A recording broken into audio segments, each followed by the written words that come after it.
Welcome to the Leo. Satyavardhan అనే ఒక దళిత యువకుడిని కిడ్నాప్ చేసి బెదిరించిన కేసులో వల్లభనేని వంశీని అరెస్టు చేశారు. ప్రస్తుతానికి జైల్లో ఉన్నాడు, అందరికీ తెలిసిన విషయమే. అయితే ఇప్పటికే వల్లభనేని వంశీకి హైకోర్టులో అతిపెద్ద ఎదురు దెబ్బ తగిలింది. ముందస్తు బెయిల్ పిటిషన్ అయితే కొట్టివేసి ఈ సమయంలో మేము జోక్యం చేసుకోలేమని చెప్పి హైకోర్టు చెప్పింది. దీంతో పాటు ఇప్పుడు మరొక ఎదురు దెబ్బ తగిలిందని చెప్పుకోవచ్చు. వల్లభనేని వంశీని 3 రోజుల పోలీసుల కస్టడీకి ఇస్తూ కోర్టు అనుమతి అయితే ఇచ్చింది. వాస్తవానికి ఇప్పటికే పోలీసుల కస్టడీకి 10 రోజుల కస్టడీకి ఇవ్వాలి. ఈ కుట్రకోణాన్ని ఛేదించాలి అంటే వల్లభనేని వంశీతో పాటు అరెస్ట్ అయినటువంటి మరికొంతమంది నిందితులను కూడా విచారించాలని చెప్పి పడమట పోలీసులు ఆల్రెడీ ఆ కోర్టులో అయితే ఒక పిటిషన్ వేశారు.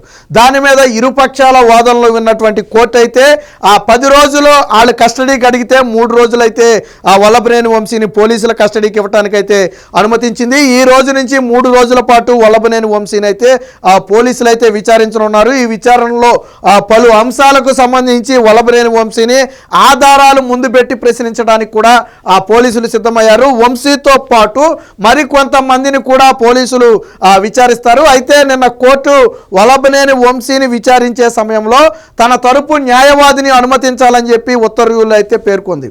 ఇక దీంతో పాటు వల్లభనేని వంశీ కోర్టులో కొన్ని పిటిషన్ వేశారు. మరికొన్ని తన సౌకర్యాలకు సంబంధించి ఏంటంటే, ఒకటి తనకు బెడ్ కావాలి, వెన్నునొప్పి కారణంతో ఇబ్బంది పడుతున్నాడు కాబట్టి బెడ్ కావాలని చెప్పి అడిగారు. రెండోది ఏంటంటే ఇంటి నుంచి ఫుడ్ తెచ్చుకునే అనుమతి ఇవ్వాలని చెప్పి కోర్టును అడిగితే కోర్టు మాత్రం ఇంటి నుంచి ఫుడ్ తెచ్చుకోవటానికి నిరాకరించింది. సో ఇంటి ఫుడ్డును అలౌ చేయడానికి లేదు, ఖచ్చితంగా జైల్లోనే తినాలి అని చెప్పి చెప్పడం జరిగింది. ఇక వెన్నునొప్పి కారణంతో బాధపడుతున్నాను అని చెప్పిన నేపథ్యంలో జైలులో ఒక బెడ్ ఏర్పాటు చేయడానికి అయితే కోర్టు అయితే ప్రత్యేక అనుమతి ఇచ్చింది. దీనికి సంబంధించి ఎస్సీ ఎస్టీ కోర్టు అయితే నిన్న ఉత్తర్వులు ఇచ్చింది. అయితే వాస్తవానికి దీంతో పాటు రాష్ట్ర ప్రభుత్వం వంశీకి మరొక షాక్ ఇచ్చింది. ఏంటంటే సిట్ని ఏర్పాటు చేసింది. స్పెషల్ ఇన్వెస్టిగేషన్ టీముని వల్లభనేని వంశీ చేసినటువంటి అక్రమాలు, అరాచకాలు, దౌర్జన్యాల మీద పూర్తి స్థాయిలో విచారించడానికి ఏలూరు రేంజ్ ఐజీ నేతృత్వంలో ఇటు ఏలూరు జిల్లా ఎస్పీ, అటు తూర్పుగోదావరి జిల్లా ఎస్పీ వీరిరువురి నేతృత్వంలో ఒక టీంని అయితే ఫామ్ చేయడం జరిగింది. ప్రతి 15 రోజులకు ఒకసారి డీజీపీకి అయితే వీళ్ళు నివేదిక సమర్పించాల్సి ఉంది. సో సిట్ను ఏర్పాటు చేయాలి అని చెప్పి గతంలోనే ప్రభుత్వానికి డీజీపీ ఒక లేఖ రాశారు. సో వల్లభనేని వంశీ మీద చాలా తీవ్రమైన ఆరోపణలు వచ్చాయి. దీనికోసం ఒక సిట్ను ఏర్పాటు చేస్తేనే పూర్తి స్థాయిలో విచారించడం కుదురుతుందని చెప్పి గతంలోనే డీజీపీ రాష్ట్ర ప్రభుత్వానికి లేఖ రాసిన నేపథ్యంలో ఈ రోజు అయితే గవర్నమెంట్ అయితే దానికి అనుమతి ఇచ్చింది. దానిలో భాగంగానే ఏలూరు ఐజీ నేతృత్వంలో ఒక సిట్ను అయితే ఏర్పాటు చేయడం జరిగింది. సో అది కూడా ఈ రోజు నుంచి వల్లభనేని వంశీ అరాచకాల మీద, అక్రమాల మీద పూర్తి స్థాయిలో ఇన్వెస్టిగేషన్ అయితే ప్రారంభిస్తుంది. ఇక దీంతో పాటు ఈ 3 రోజుల కస్టడీ ముగిసిన వెంటనే సిఐడి అదుపులోకి తీసుకోవడానికి రంగం సిద్ధం చేసింది. వాస్తవానికి టీడీపీ కార్యాలయం మీద దాడి కేసులో వల్లభనేని వంశీని పీటీ వారెంట్ వేసి తమ కస్టడీకి ఇవ్వాలని చెప్పి అడగటానికి సిఐడి కూడా సిద్ధంగా ఉంది. వాస్తవానికి ఇప్పుడు వల్లభనేని వంశీని అరెస్ట్ చేసింది. కిడ్నాప్ కేసులో, ఎస్సీ ఎస్టీ అట్రాసిటీ కేసులో అరెస్ట్ చేశారు. అంటే వాస్తవానికి పార్టీ కార్యాలయం మీద దాడికి సంబంధించింది కాదు, ఇప్పుడు అరెస్ట్ చేసింది కేవలం ఒక వ్యక్తిని బెదిరించి కోర్టులో తప్పుడు సాక్ష్యం చెప్పించారు అనేది ప్రధాన ఆరోపణ. సో ఆ కేసులో అరెస్ట్ చేశారు. బట్ మరి టీడీపీ కార్యాలయం మీద దాడి కేసు అలాగే ఉంది కదా, ఆ కేసును సిఐడి ఇన్వెస్టిగేషన్ చేస్తుంది. కాబట్టి ఈ కస్టడీ 3 రోజుల కస్టడీ ముగిసిన వెంటనే పీటీ వారెంట్ వేసి ఇప్పుడు సిఐడి కూడా వల్లభనేని వంశీని అయితే అదుపులోకి తీసుకునే అవకాశం ఉంది. అంటే దెబ్బ మీద దెబ్బ, దెబ్బ మీద దెబ్బ, దెబ్బ మీద దెబ్బ అంటే ఇదే.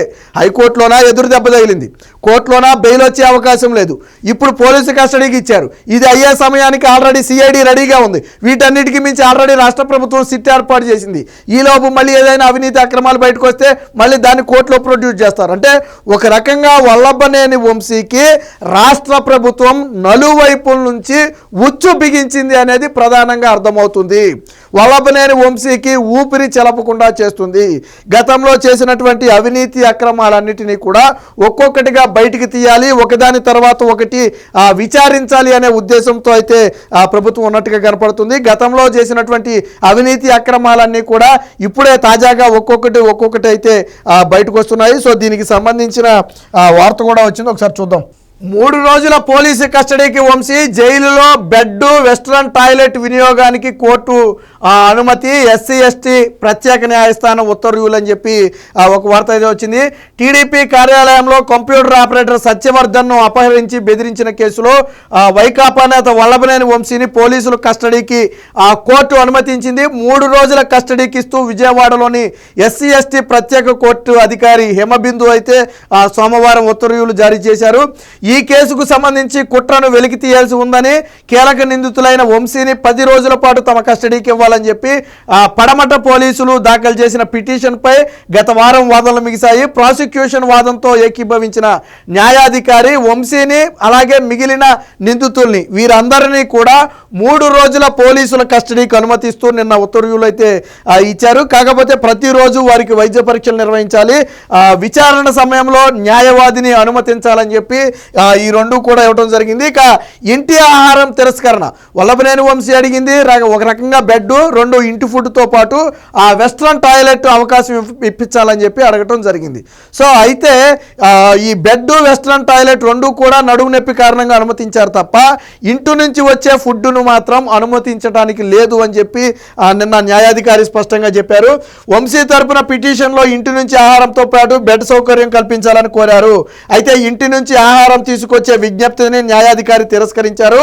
వెన్నుముక్క సమస్యతో బాధపడుతున్నందున సెలలో బెడ్ ఏర్పాటుకు కోర్టు అయితే అనుమతించింది. ఇక్కడ దరిద్రం ఏంటంటే గతంలో చంద్రబాబు గారు అరెస్ట్ అయినప్పుడు ఆయన పెద్ద వయసు, దాదాపు 7-10 వయసు ఉన్నటువంటి వ్యక్తి.